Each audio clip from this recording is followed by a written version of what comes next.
Can I make Not one about one Diddy. one argument, perhaps? We've seen this many times with Trump. Sometimes he acts a lot guiltier than he is. Could be. You know what I'm talking he's about? acting weird. Stop being weird. Release the Sometimes stuff and move on. he sometimes acts extremely as if he has something to hide when maybe just coming up with the truth, just confronting the thing is not as bad. He tends to do that. I'm not sure. I think that it's hard at this point for us to say just because Trump is acting this way, I'm just saying, it means that this other thing He happened. He has said It's not a defense of Trump. It's just a pattern of behavior that we've observed over the years. He has said out loud, sure, any credible information, I'd be fine releasing that. They haven't done anything yet. It feels like we're in this period between an instruction and an action. I don't know when the action is going to come, but he has said out loud, release credible information. I assume they're going to do what they can do. It's just, it's opaque to me what that is. All right, guys, so the question on everyone's mind in the past week to 10 days has been, what the hell is Trump doing? To get to the answer, I think we have to take a look at what has happened since the Axios memo was dropped, claiming that there was no further evidence or whatever it said, no third parties will be implicated. And I think that's all crap, right? And I'll explain why here in a minute. But since the Axios memo was dropped, Comey and Brennan were referred to the DOJ for investigation. I think that's connected. I feel like that's related. It's no strange coincidence that the memo was dropped and then immediately after those two are implicated, especially when Trump later mentioned those two in the Epstein hoax or whatever he's calling it.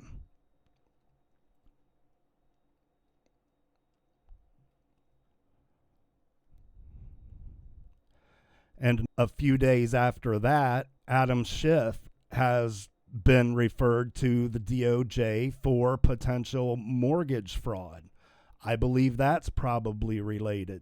And finally, yesterday, Maureen Comey was fired. We're going to read about that in a minute, but what reason could you think of why she might be fired? Okay, she was on the Epstein case. She was on the Maxwell case. She was on the Diddy case. In all three of these cases, you think about it, there are enormous accusations against these people. And while she got convictions, all of the convictions were weak in comparison to the accusations, right? Is it possible that the weaker convictions may be a result of covering for the people involved in those cases? I think all of us would agree that international heads of state are probably involved with the Epstein case, that Hollywood elites are involved in the Diddy case, and probably also politicians and elected officials. It seems all of these things are connected in the same cesspool of corruption, blackmail, and extortion. So I got to wondering, why would the Trump administration take such an apparent 180 turn on this issue of the Epstein files? And I read that this is a strategy sometimes used in RICO cases. After reading that, I went to Grok to ask Grok what it thinks about this case. So I'm going to pull this up here for you real quick. And I asked Grok, is it possible that the apparent reversal of the Trump administration over the Epstein case is to protect the case they're building? For instance, if statements are made public now, could they destroy the case in the long run?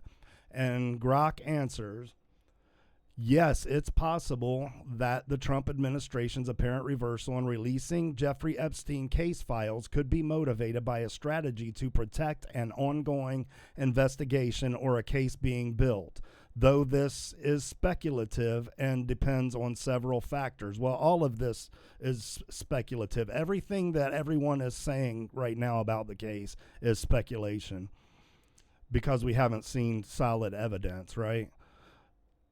Below, I'll outline how public statements could impact the case or case long term, why such a reversal might occur. So, how public statements could harm an ongoing case.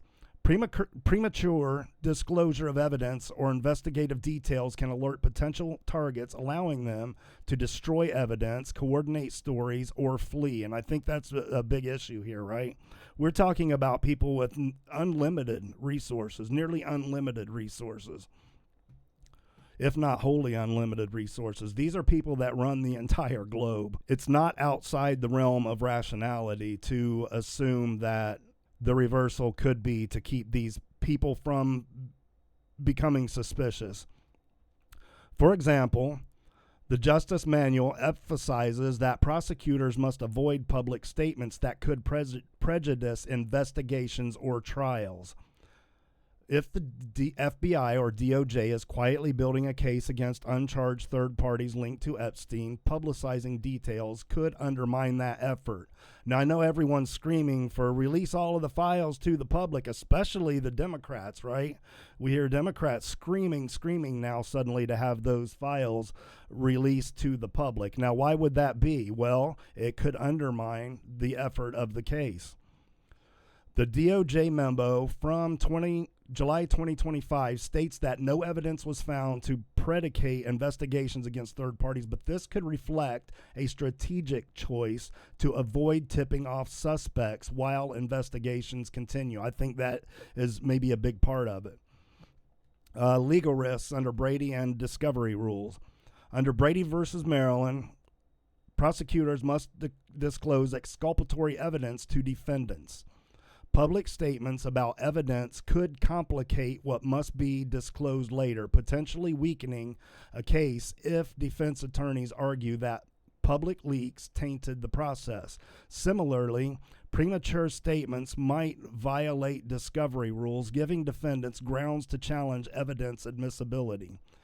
If the DOJ is preparing a case, maintaining silence could ensure compliance with these legal obligations and preserve the case's integrity. Now, if you notice, when the Trump administration and the DOJ first got all of these files, they were saying a lot. They were opening their mouths a lot about it. Pam Bondi, Alina Habba, and others went on Fox saying that the public was going to be disgusted by this, and I think they came very close to making statements that may have destroyed the case that they found once they started digging into the actual files. But we'll see. I mean, this is going to play out over time, and we'll see. Protecting victim privacy. Now, this is something that they said is true. The DOJ memo notes that Epstein files contain sensitive information about over 1,000 victims, and releasing details could violate court seals or victim privacy laws. Public statements about specific evidence might inadvertently disclose victim identities or details, and that's a big issue, right? Victims have suffered enough in this, and we certainly don't want details of the case to come out and expose who they are and make them relive any of that. Especially so if they have requested that specific details of the case not be disclosed because they believe it may expose them, which could derail prosecutions by violating protective orders or discouraging victim cooperation. I think that's a big issue. Avoiding jury pool prejudice. Public statements could taint potential jurors, especially in a high-profile case like Epstein's, where media coverage is intense. The Justice Manual advises against extrajudicial statements that could influence public opinion or jurors. A reversal on releasing files might reflect caution to avoid prejudicing future trials. Strategic timing for prosecutions. Prosecutors may delay public disclosures to align with strategic timing, such as waiting for cooperating witnesses, additional evidence, or jurisdictional clarity. The DOJ's claim of no client list or no evidence could be a placeholder to buy time while building a case against high-profile individuals as speculated by some critics. I think this sums up exactly what we're seeing and what's going on. I know that the Democrats and the left and the propagandists want to point to this ridiculous idea that Donald Trump is covering up for himself because he's all over the files. Well, we would have certainly known that by now if that were the case. I mean, think of all these people. Think of all the things these people did to try and keep him out of the race for president. If they had such strong evidence as something like this, they would have surely let it out by now. So I think that's been hashed over enough. Everybody understands how that works. But let's get back to Maureen Comey, because I think this is just the latest in a series of things that are taking place to capture the tentacles that reached out from the Epstein case, right? Let's start with the farthest tentacles and work our way backwards to gather all of the evidence that we can on the people who are behind a potential international ring of corruption. So anyways, AP put out today, I think this is today, 17th. Yeah, the AP put this out today. Justice Department fires Maureen Comey, prosecutor on Epstein case and daughter of ex-FBI director. Can you guys read that? Let me make that bigger.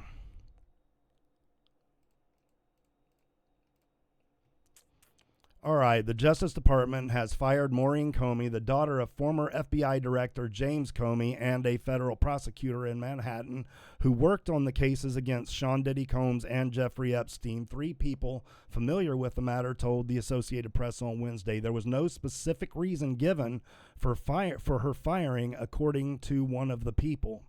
They spoke with the AP on the condition of anonymity to discuss personal matters. And I told you my thoughts on that. I'd like to hear yours. Let me know in the comments. But I believe that the specific reason is because they've discovered she was guilty or at least suspect of trying to, one, prosecute Epstein, Maxwell, and Diddy while protecting the real creeps and culprits that participated in all of this, right? That's what I think. Again, let me know in the comments what you think. Maureen Comey was a veteran lawyer in the Southern District of New York, long considered the most elite of the Justice Department's prosecution offices. Her case included the sex trafficking prosecution of Epstein, who killed himself behind bars in 2019, and the recent case against Combs, which ended earlier this month with a mixed verdict. I mean, he essentially walked, right? When Diddy was smiling at the end of his trial, that tells you that it went pretty well for him. She didn't immediately respond to messages seeking comment Wednesday. It's the latest move by the Justice Department to fire lawyers without explanation, which has raised alarm over a disregard for civil service protections designed to prevent terminations for political reasons. Well, I don't think it's political reasons. I think they have some pretty strong reasons for firing her. The Justice Department has also fired a number of prosecutors who worked on cases that have provoked President Donald Trump's ire, including some who handled U.S. Capitol riot cases and lawyers and support staff who worked on special counsel Jack Smith's prosecutions. Maureen Comey was long seen as a potential target given her father's fraught relationship over the last decade with a Republican president. The Justice Department recently appeared to acknowledge the existence of an investigation into James Comey, although the basis for that inquiry was unclear. Most recently, she was the lead prosecutor among 6 female prosecutors in the sex trafficking and racketeering case against Combs. The failure to convict the hip-hop mogul of the main charges, while gaining a conviction on prostitution-related charges that will likely result in a prison sentence of just a few years, was viewed by some fellow as a rare defeat by prosecutors. Now, I think that was the same things that she was able to convict Maxwell of, right? Prostitution-related charges. These are much weaker charges than the main charges in the case that were brought against these people. Epstein, Maxwell, and Diddy all received weaker charges or weaker convictions than the main charges that were brought against them. This woman is incompetent at the least and corrupt at the most. But she was successful in numerous other prosecutions, most notably the conviction of Ghislaine Maxwell on sex trafficking charges for helping financier Epstein sexually abuse underage girls. In that case, she delivered a rebuttal argument during close as she did in the Combs case. But again, and correct me if I'm wrong, let me know in the comments, but I believe that the sex trafficking charges that Maxwell was ultimately convicted of were less than the main charges, and it certainly is less than anyone running an international sex trafficking operation that is being used for blackmail, extortion, and political power should have been convicted of, right? Her firing comes as Attorney General Pam Bondi faces intense criticism from some members of the Trump base for the Justice Department's decision not to release any more evidence in the government's possession of Epstein sex trafficking investigation. Some right-wing internet personalities like Laura Loomer have been critical of Bondi's handling of the Epstein files and had been calling for Maureen Comey's firing. Now, the Justice Department decision hasn't been to release any more evidence, or if it was, that's been changed now because Trump just said publicly yesterday or the day before that anything that is pertinent to and is credible will still continue to be released to the public as is fit to the ongoing investigation. Guys, there's still an ongoing investigation into all of this.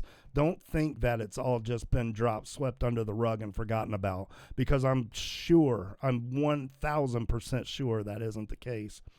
James Comey was the FBI director when Trump took office in 2017, having been appointed by then President Barack Obama and serving before that as senior Justice Department official in President George Bush's administration.